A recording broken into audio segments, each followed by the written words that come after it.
안녕하세요. 오늘은 가족을 지키기 위해 버텼던 IMF 시대 부모님의 이야기를 풀어보려 합니다. 구독과 좋아요 부탁드립니다. 눈물로 지켜낸 가족의 역사. 일장 서막 1997 한나라의 무너짐. 국가 부도의 그림자. 1997년 12월 한국 사회는 그 어느 때보다 차가운 겨울을 맞이하고 있었습니다.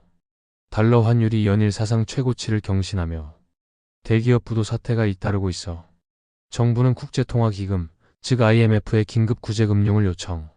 매일 아침 신문을 펼치는 사람들의 표정은 점점 어두워졌습니다. IMF라는 세 글자. 그 당시 대부분의 국민들에게는 생소한 단어였지만 곧 이 단어가 우리 삶 깊숙이 파고들어 모든 것을 바꿔놓을 거라는 사실을 아는 사람은 많지 않았습니다. 거리의 풍경이 달라지기 시작했습니다. 평소보다 발걸음이 빨라진 직장인들, 서둘러 문을 닫는 상점들, 그리고 사람들의 대화 속에 자꾸만 등장하는 경제 위기라는 말들. 한국 전쟁 이후 처음으로 온 나라가 하나의 거대한 위기 앞에 서 있었습니다.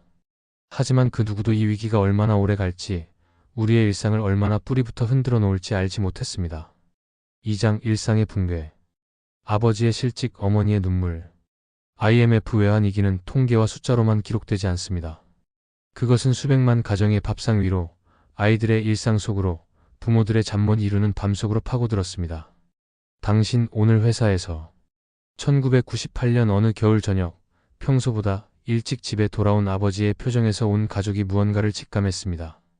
회사가 문을 닫는다고 하네. 30년 다닌 직장에서의 마지막 날. 그날 밤 아버지는 처음으로 가족 앞에서 눈물을 보였습니다. 이런 일이 한두 집의 이야기가 아니었습니다.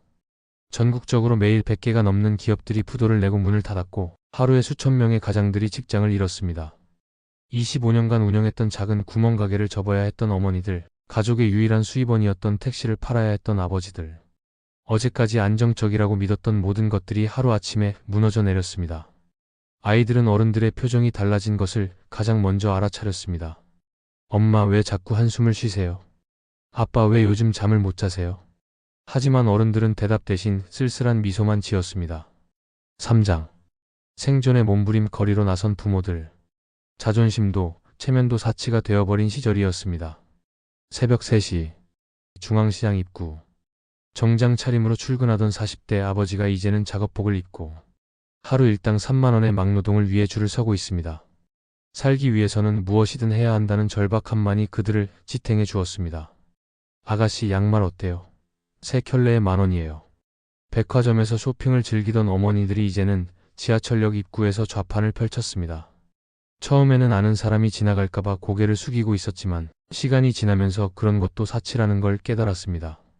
택시 운전을 시작한 아버지들의 하루는 새벽 5시에 시작해서 밤 12시에 끝났습니다. 오늘은 10만 원을 벌어야 해. 그래야 내일 기름을 넣을 수 있어. 매일이 생존을 위한 전쟁이었습니다. 집에서 만든 김밥을 들고 나와 버스 정류장에서 파는 할머니들, 폐지를 주워 모으는 할아버지들. 나이도 성별도 학력도 의미가 없었습니다. 오직 가족을 지켜야 한다는 마음 하나만으로 모든 사람들이 거리로 나섰습니다. 4장 가족의 연대. 밥상 위의 침묵과 눈빛. IMF 시대의 밥상은 특별했습니다. 반찬의 가짓수는 줄었지만 가족 간의 사랑은 오히려 더 진해졌습니다. 오늘 반찬이 좀 부족하네.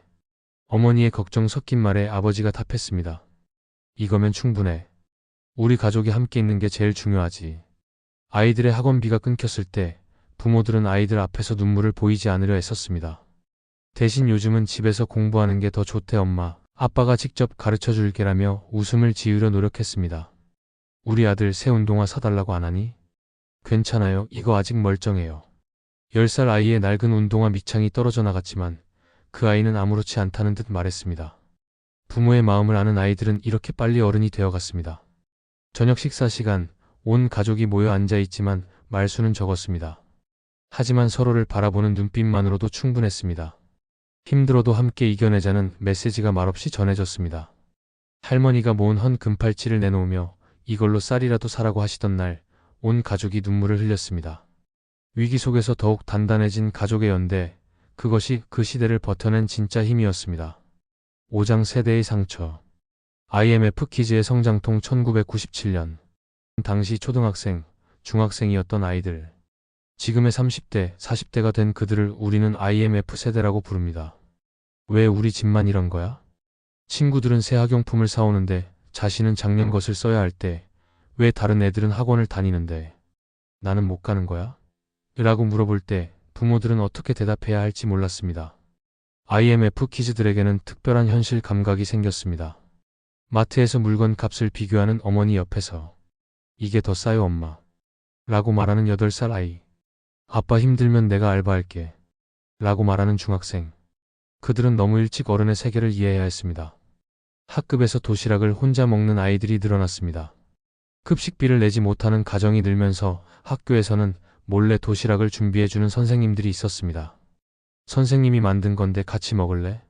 하며 건네주는 선생님의 마음을 그 아이들은 모두 알고 있었습니다. 이 시기 아이들의 일기장에는 이런 글들이 적혀 있었습니다. 아빠가 요즘 많이 힘들어 보인다. 나도 빨리 커서 돈을 벌고 싶다. 엄마가 울고 있는 걸 봤다. 내가 엄마를 웃게 해드리고 싶다. IMF는 그 아이들의 마음에 가난에 대한 두려움, 불안정에 대한 공포를 깊이 새겨 넣었습니다. 그 상처는 그들이 성인이 된 지금까지도 삶의 선택에 영향을 미치고 있습니다. 6장 희망의 불씨. 헌신과 작은 기적들. 어둠이 가장 깊을 때 작은 불빛들이 하나둘 나타나기 시작했습니다. 2000년을 넘어서면서 경제가 조금씩 회복세로 돌아섰습니다. 하지만 그보다 더 중요한 것은 사람들이 포기하지 않았다는 사실이었습니다. 새벽 시장에서 막노동을 하던 아버지가 작은 정보를 얻었습니다. 요즘 인터넷이라는 게 뜬다더라. 50대의 나이에 컴퓨터 학원을 다니기 시작했습니다. 젊은 학생들 사이에서 유일한 중년이었지만 가족을 위해서라는 마음 하나로 모든 것을 새롭게 배웠습니다. 노점에서 양말을 팔던 어머니는 장사 경험을 살려 작은 옷 가게를 열었습니다. 가게 평수는 3평도 안 되는 작은 공간이었지만 내 가게라는 자부심으로 하루하루를 버텨냈습니다. 아이들에게는 더 큰 기적이 일어났습니다. 학원은 못 다녀도 도서관에서 공부한 아이들이 좋은 성적을 거뒀습니다. 어려운 시절 공부한 게 더 값진 것 같아요 라고 말하는 아이들을 보며 부모들은 눈물 지었습니다. 이제 조금씩 나아질 거야. 아버지의 한마디에 온 가족이 고개를 끄덕였습니다. 끝이 보이지 않을 것 같던 터널에서 희미하게나마 빛이 보이기 시작했습니다. 2002년 월드컵의 열기는 단순히 축구를 넘어선 것이었습니다. 그것은 우리도 할 수 있다는 자신감의 회복이었고 다시 일어날 수 있다는 희망의 메시지였습니다. 7장 세대 간 대화. 그 시절 말하지 못한 이야기. 시간이 흘러 IMF 시대를 겪었던 아이들이 어른이 되었습니다. 이제 그들은 부모와 마주 앉아 그 시절 이야기를 나눌 수 있게 되었습니다. 아빠 그때 정말 많이 힘들었죠? 그때는 너희들한테 미안하기만 했어. 아빠가 무능해서 이런 일이 생겼다고 생각했거든. 아니에요 아빠 잘못이 아니었는데. 그래도 너희들이 학원도 못 다니고 새 옷도 못 사 입고 친구들한테 위축될까봐 매일 걱정이었어. 성인이 된 자녀는 이제야 그때의 부모 마음을 이해할 수 있었습니다. 부모들이 얼마나 많은 것을 포기하며 자식들을 지켰는지, 얼마나 많은 밤을 잠들지 못하며 고민했는지를 말입니다. 엄마, 그때 엄마가 노점에서 장사하시는 걸 친구가 봤을 때 정말 창피했어요. 그랬구나 엄마도 알고 있었어. 그래서 내가 다니는 학교 근처에서는 장사 안 했거든. 그런 마음까지 써주셨구나.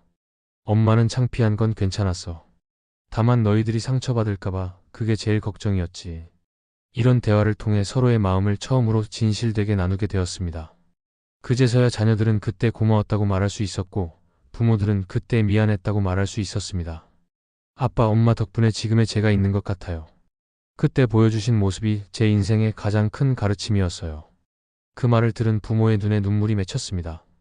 그 모든 고생이 헛되지 않았다는 것을, 아이들이 건강하게 자라준 것만으로도 충분했다는 것을 알 수 있었습니다. 8장. 눈물로 지켜낸 가족의 역사. IMF 외환위기. 그것은 한국 현대사의 가장 어두운 장 중 하나로 기록됩니다. 경제 성장률 마이너스 5.7%, 실업률 7%, 2천여 개 기업 부도. 숫자로만 보면 차가운 통계일 뿐입니다. 하지만 그 숫자 뒤에는 살아있는 사람들의 이야기가 있었습니다. 가족을 지키기 위해 자존심을 내려놓은 아버지들, 생계를 위해 거리로 나선 어머니들, 그리고 그런 부모의 사랑을 온몸으로 느끼며 성장한 아이들의 이야기가 있었습니다.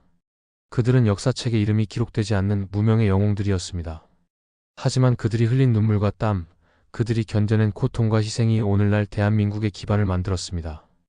지금 우리가 누리고 있는 일상, 지금 우리가 디딘 이 땅은 그 시절 부모 세대가 눈물로 지켜낸 소중한 유산입니다. IMF 세대가 보여준 가족의 연대의식, 불굴의 의지. 이것들은 단순히 과거의 미담이 아닙니다. 그것은 우리가 어떤 위기 앞에서도 포기하지 않고 서로를 지킬 수 있다는 희망의 증거입니다. 혹시 지금도 어려운 상황에 처해 있는 분들이 있다면 기억하시기 바랍니다. 1997년 그 추운 겨울을 버텨낸 우리의 부모들처럼 여러분도 이 시간을 이겨낼 수 있습니다. 사랑하는 사람들을 위한 마음이 있다면, 포기하지 않는 의지가 있다면 반드시 새로운 희망의 아침이 찾아올 것입니다. IMF 시대를 살아낸 모든 가족들에게 경의를 표합니다. 그리고 그 시대의 아픔을 딛고 오늘을 살아가는 우리 모두에게 박수를 보냅니다. 여러분의 부모가, 여러분이, 그리고 여러분의 자녀가 써내려가고 있는 가족의 역사. 그것은 그 누구보다 소중하고 아름다운 이야기입니다.